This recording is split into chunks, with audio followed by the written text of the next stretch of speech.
I've been rereading The Year of Reading Dangerously by Andy Miller, and it's got me thinking about this whole idea of being well read. And it's always been a dream of mine to be well read. I definitely want to get to a point where I feel like I am well read and I feel like I am well versed in the literary world. But it feels like it's a never ending quest. It feels like I will never be well read, and I've been thinking about it a lot lately, and I've come to the conclusion that maybe it is a never ending quest because you are always going to have books that you haven't read. I haven't read all of Charles Dickens, I haven't read all of William Shakespeare or Jane Austen, and these are books that people might include if you want to be considered well read. If you consider the 1001 books to read before you die list, then maybe that's an indication of being well read to have completed that. But there's always going to be other books. There's that joke where someone reads a piece of literature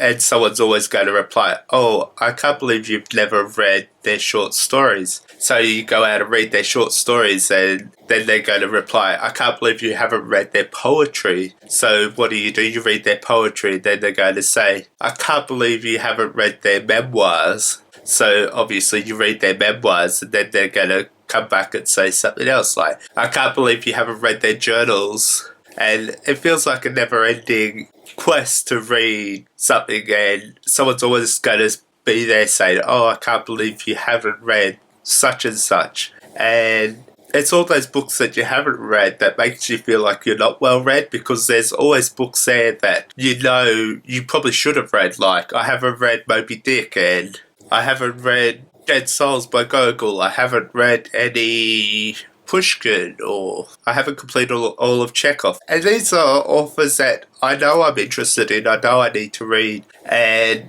I know I have to get to at some point. But once you complete them, there's always going to be other books out there to consider. There's always going to be other books out there to read. And with the Year of Reading Dangerously, Andy Miller set out a list of 50 books that he planned to read, because at one point he's either lied about reading it or knows he should have read it, and he created this list of betterment, this task to improve his reading, and he's taking it slowly, just getting 50 books out, and then in the back of the book he has another list of more books that he knows he has to read. And the cycle's never ending, so I keep wondering, are you ever going to be well read? Is it something that you can ever achieve without maybe specialising in only reading all of Jane Austen and being an expert at Jane Austen? You can't be an expert of all of literature because there's just so much to explore and so much to discover. So I've been thinking about this a lot lately. I definitely